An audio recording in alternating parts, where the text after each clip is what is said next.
what she's told me, he hit her across the face, punched her right here. Okay. She did feel something over here, but no mark. Because he dragged me off the bed. Get on the ground! In between the building, give me command. Get on the ground! Get on the ground! I'm telling you one last time, get on the ground! Do not put your hands on me, sir. Get on the ground! Do not put your hands on me, sir. It started as a quiet Florida morning, and everyone was sleeping until a series of 911 calls disrupted them. Dude, there's like 9 calls here. I have no idea what. Everything's being jumbled together right now. A woman was screaming for help outside everyone's windows, and suddenly there was silence all across the road. This is the story that woke the entire Florida community. But before we dive into what really happened here, make sure to subscribe to our channel as we unwrap this shocking chain of events that turned a peaceful Florida morning into chaos. I don't know. He's been throwing up because he was chasing me. I was running from him earlier. So how did it start? Police dispatchers in Florida received several frantic calls from neighbors. They reported the screams of a young woman for help before everything went quiet. Many nearby witnesses claimed to have seen a man attacking her near an apartment complex pool area. While it seemed urgent, the details were scattered. I just saw the girl in the black graphic tee and the shorts, and she was like stumbling that way, like trying to run away. She was barefoot, and he was trying to run after her, and then that's when he vomited and he kept going. You vomited? Yeah, that something came out of his mouth, so I believe it's vomit. Okay. She was yelling for somebody to help her.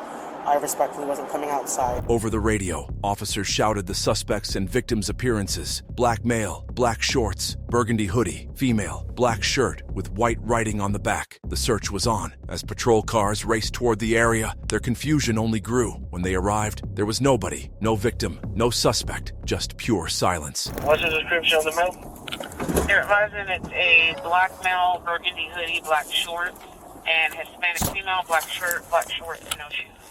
Early morning swim, huh? This seems... Let me just make sure it's secure.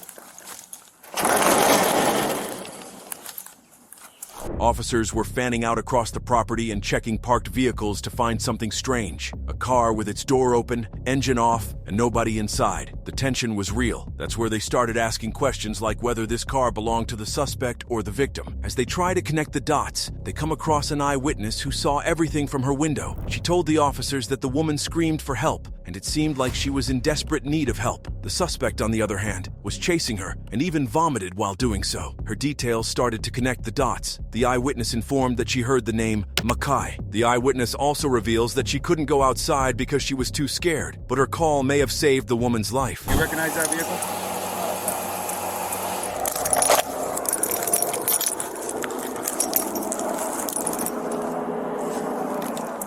Ford 365 or 28. Vehicle is empty, doors open.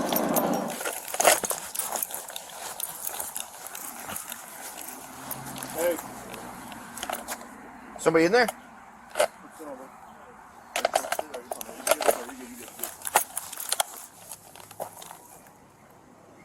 Oh, I thought I heard screaming at the dog barking.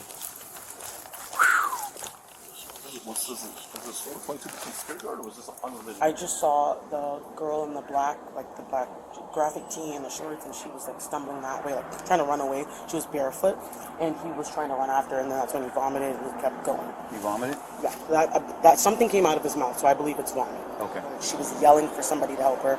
I respectfully wasn't coming outside, but of course. She was like, someone help me, please, and she kept saying, get off me, bro, get off me. And then she said Makai. I remember that name, Makai. And it was loud. I live right here. This is my room. It woke me out of my sleep. The moment officers started connecting the dots, it finally came. The woman was last seen running barefoot, and the suspect was in a burgundy hoodie, possibly carrying something in his hands. But the crime scene remained chaotic, with the locals mentioning that the complex has lately seen a lot of disturbances, including fights and police activity. In this chaotic early morning in Florida, it was only understandable that the neighbors were on edge. This specific case, though, seemed different. There was a missing victim with a suspect on the run, nowhere to be found. The black female is going to have a black t-shirt with white writing on the back. Someone said he appeared to have something. She never made that statement to me. So there's just 2 calls. I don't know who the first one is. But like someone did mention that he has something, an object in his hands. I don't know what's been going, bro, in the past month, bro, this place. So, yeah, when I first started Trumbull's, I heard stories and Trumbull's been, like, good. It was. And then now the past 3 weeks, it's been They were just starting to clean it up, and now all of a sudden, bro, we're ramping back up again. Finally, officers find the victim, a young woman wearing a black shirt, just the one they had been searching for. She's shaken, constantly breathing heavily, and holding her tears back. The officers carefully ask her whereabouts, trying not to overwhelm her. Between her shaky breaths, she tries to explain that she lives with her boyfriend and his family, but he isn't home right now. But she's still afraid he might come back for her. As her voice steadies, her trauma starts to emerge. She dives into the incident and explains that he hit her across the face, dragged her, and even smashed things out of her bags. Then she explains he had been throwing up, then coming after her again. At just 22 years old, she stands in shock, bruised, scared, and even unsure what happens next, while officers quietly signal for backup. Ma'am, does anybody else live with you other than you and your boyfriend? His whole family. Yeah, So there's other yeah. people inside the house? Are we positive that he's not inside the house hiding? I just saw him walk out with my own eyes. Which way did he go? Where was he going? I got him out of jail last time. I'm not getting him out this time. Okay. From what she's told me, he hit her across the face, punched her right here. Okay. She did feel something over here, but no mark. Because he dragged me off the bed. Somebody threw up. Who threw up? And he threw up. Why? I don't know. He's been throwing up because he was chasing me. I was running from him earlier. All right. One of the officers calmly asked her the question that's been on everyone's minds, just why on earth the call came so late. When officers arrived, the girl had already gone back inside. When she finally answered, her voice was barely above a whisper. She said that she wasn't planning on calling at all. She just wanted to leave and go back to her mother's house. That quiet confession was everything. The officer carefully listened and responded with steady conviction. He tells her that nobody's allowed to touch her badly, and if they do, it's a battery case. Shortly, this girl became a victim of domestic abuse. I went to sleep last night at like 3 a.m. And then he came in, snatched my phone, smashed it, and dragged me off the bed, and I'm struggling with him, because I'm sleeping. And then Real quick, I hate to interrupt you, but why did we've been here for about 30, 40 minutes. Why did we get a phone call now instead of before? I mean, this is a very significant incident where people are calling in saying that a female being battered by a black male, dragging her across. The black male you're stumbling and he's throwing up. And we get these phone calls. So why did it wait? I'm not, just out of curiosity. Look, you're the victim. I'm not trying to victim shame you, but I also want to know because guess what? You yell right now here, and all these people hear you. The witness that called us in heard you, and they called it in. So I wasn't gonna call. I was just trying to go to my mom's. I just want to get away from it. okay, so wait, hold on a second.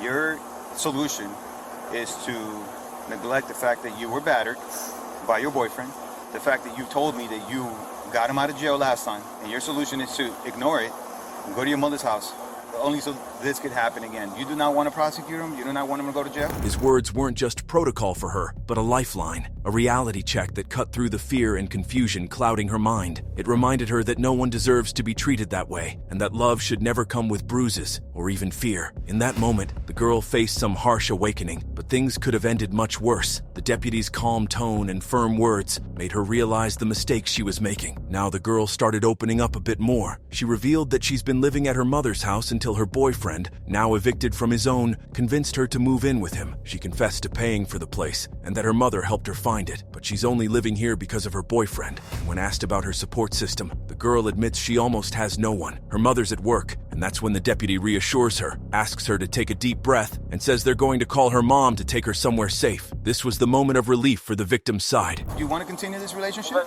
No, I don't want to continue the relationship. Okay, then why do you get him out of jail? That was before I knew he was gonna put his hands on me. He was in jail the first time for battering you. No, he didn't put his hands on me though. He just grabbed me. I don't know why they put it under battery. Because I told It is a them, battery. Unwanted touch is a battery. Who do you have that can come hang out with you and be with you right now, like a parent or a family member? nobody really. I'm only in this house because he got evicted out of his mother's house. Listen, it's okay. If you can't answer me, just take a deep breath. You're fine. Okay? Just breathe in through your nose and out through your mouth, okay? I brought us here. We just helped pay to get in. I found the place, everything. My mom helped me find it. But I'm only here because of him. I was living at my mom's before. Do you need to contact your mother? I already did on Felipe's phone. I know she's at work until like 2, 3. I want her over here right now.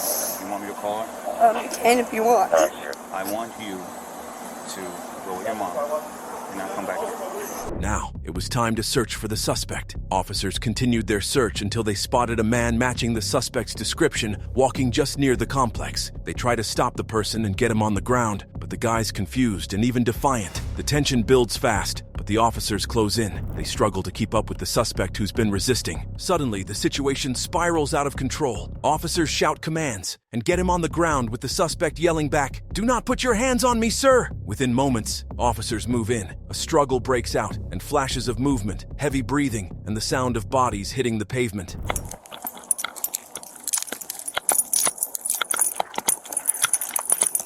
Give me traffic. Hey! Hey! Stop walking! Stop walking! Stop walking! Hey! Get on the ground! Get on the fucking ground! Get on the ground now! Get on the ground! Get on the ground now! Get your hands out of your pocket! Get on the ground! Get on the ground! Get on the goddamn ground now! Get on the ground! In between the building, give me command. Get on the ground! Get on the ground! I'm telling you one last time, get on the ground! Don't put your hands on me, sir. Don't put your hands on me, sir.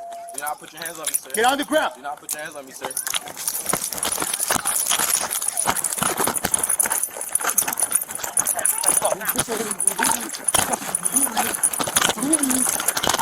Turn around! Turn around! Turn around! Turn around! Let go of your hands. Turn around! Let Turn go of your around! hands. Stop resisting. Stop resisting! Turn around! Let go of your hands. Stop resisting. Stop resisting. In this blur of commands, there are a lot of cries, confusion, and the kind of tension that you can obviously see. According to the police reports, the man ignored repeated orders and resisted arrest, forcing officers to use physical control. Surprisingly, the suspect told a very different story. He claimed that he's never hit the girl. He woke up and found his car gone, but the girl's testimony and terrified account painted another picture. Now, as we dive into the aftermath, if you haven't already subscribed to our channel, make sure to do so and hit the bell icon for more real-time stories like this one. I tried to de-escalate the situation, tried to leave and all. This shit is just wrong. 9-4-3. I don't know what's going on. I don't know what. Stop grabbing me. I'm not grabbing you, sir. Stop. Can moving. Can I sit up? No, not yet. I gotta check your pocket. Check them. Ouch. You keep hitting my head. Yeah, I'm trying to get the thing off you. I didn't do that. You just beat up a girl, man. Who beat up a girl? Turn around the other way. This time? Who beat up a girl, he said?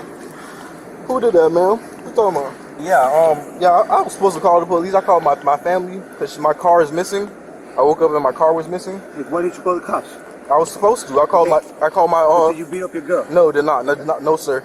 Understood that, please. As the suspect is finally detained, officers take a moment to regroup and confirm the charges while reviewing the force used during the arrest. One deputy records the details, noting that control techniques were applied, a knee strike to the back, and several punches to the head to subdue the suspect. Once the scene is secure, officers reach out to the victim's mother, informing her of her safety, and while she's shaken and emotional by the entire situation, her injuries remain minor. A few bruises and marks on her face, nothing life-threatening. The deputies reassure the mother that her daughter is cared for and issue a clear warning to stay cautious. If the suspect appears anywhere near their home, they must call 911 right away. Here's my phone. Call your mom. Perry's on his way there to Uber you home. So Okay. wait for Perry. Okay, thank you. So Perry's coming to you right now. Who's He's on his way. Harry? Perry is my mom's boyfriend. Okay, ma'am, this is Deputy Tara with the Sheriff's Office. Your daughter's with me. She's safe. She's worked up, but she's not physically injured. She's refusing fire rescue. As far as I can see, she only has maybe a little bit of bruising and some markings on her face and on her right foot. Okay, I just want to let you know. If this guy shows up anywhere near your house, call 911 immediately. Right, call 911 immediately, and by that time I should have all my paperwork done for his arrest. All right, so I have resisting with display. Yeah, Display. I have use of control. Use of control. What is And I struck him. I gave him a knee strike to the back, and I punched him several times on the head. In the head. All right, no problem. All right. Yes, sir. All right. All right. I'm going to end this recording and start it back up again so he has the full routine.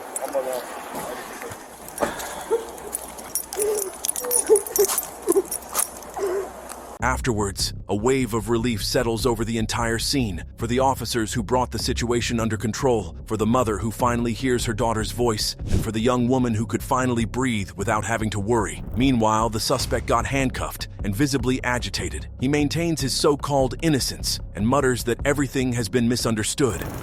Stop resisting. Relax. Yes, you are resisting. Stop. Yes, you are. Let go of your hand now. Let go of your hand. Mom, Wait. they just beat me for no reason.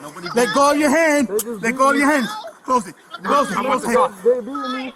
As the suspects are escorted away, the chaos slowly turns into calm. Flashing lights fade into the background, and the morning brightens. Inside the patrol car, one deputy takes a quiet moment to speak with the young girl, not as a victim of crime, but as someone who could really use some truth. His words are direct but fatherly. They remind her that she's someone's daughter, and that she deserves way better than the violence she's endured all this time. The message cuts deep. It's an unmatched empathy that stays with you long after the sirens fade, because underneath all the reports and arrests, this isn't just a story about a crime, but a young woman who realizes how far things had spiraled and perhaps takes the first step toward leaving it behind for good. Hey, listen, at the end of the day, you're somebody's daughter. Oh, yeah. I care about you. Stop hanging out with dirtbags. Okay? No good man is gonna come from, I just got evicted from my mother's house. Yeah, I know. And it's gonna turn around and find you a place to stay with him and not be a respectable human being. Think about what you're doing when you associate with somebody. Okay? Thank you. All right, Felipe, I'll keep in touch. Later that morning, officers re-encountered the suspect, and this time, he's not aggressive, but weak and visibly sick. He's swaying on his feet, complaining of nausea and exhaustion. The officers try to escort him to the hospital quickly before booking, but he insists that something is seriously wrong with him. The officers tried to remain calm and reassure him that doctors had already cleared him. There was nothing wrong with him. It's the final stop before jail, and the man who once shouted at police now barely has the strength to stand on his own 2 feet. Hey, man. Yo, Makai. Hey, Makai, we gotta go. You understand me? You're gonna start this stuff again over here? Let's go. Come on, step out. Come on. Come on, man. Step out, please. Come on, brother. I'll help you up. Wait, we gotta go in there. That's why you gotta get checked by a nurse. Can we go so I can take the sweater off? Come on, we're gonna take the handcuffs off. Come on, buddy. We're gonna take it off. Hey, man, if you're gonna walk around in there like that, we're gonna have a problem, and they're gonna think there's something wrong with you. Come on, we just cleared the hospital. I've been telling y'all something is wrong with me, bro. Yes, we just cleared the hospital. There's nothing wrong with you. So let's go get checked in. When the dust finally settles, the charges are laid out clearly. The suspect gets charged with simple battery, resisting arrest without violence, resisting arrest with violence, aggravated assault on a law enforcement officer, battery on a law enforcement officer, and criminal mischief. He pleads not guilty and posts bond, but the court orders him to cut off any contact with the victims, and his next appearance is scheduled later this month. Bro, you know what? Get inside, don't worry about it. We'll take you to the hospital again. We'll do this again, all right? Now, beyond the flashing lights and the legal and messy paperwork, there's a deep truth hiding. Watching the footage makes one thing clear. This wasn't just a chaotic arrest, but a glimpse into a cycle that plays out far too often. A victim trapped in fear, an abuser refusing his responsibility, and officers trying to restore order in the middle of this chaos. Domestic violence calls are among the most unpredictable situations police respond to. What might start as a simple welfare check can spiral into violence in seconds. Emotions can run high, fear clouds judgment, and somewhere in between, truth can get lost. In this case, the quick action of officers and neighbors' calls likely prevented something far worse from happening that morning. Still, for the young woman, the hardest part isn't over. The physical bruises will fade, but the emotional wounds, including the fear, guilt, and second-guessing, will take a long time to heal. And with that, we'll wrap up this tragic story with a chilling reminder that behind every 911 call, there's a human story of courage, survival, and fear. If you found this story insightful, make sure to subscribe, like, and turn on notifications by hitting that bell icon so you never miss another real-life case like this. And drop your thoughts about this story in the comments down below.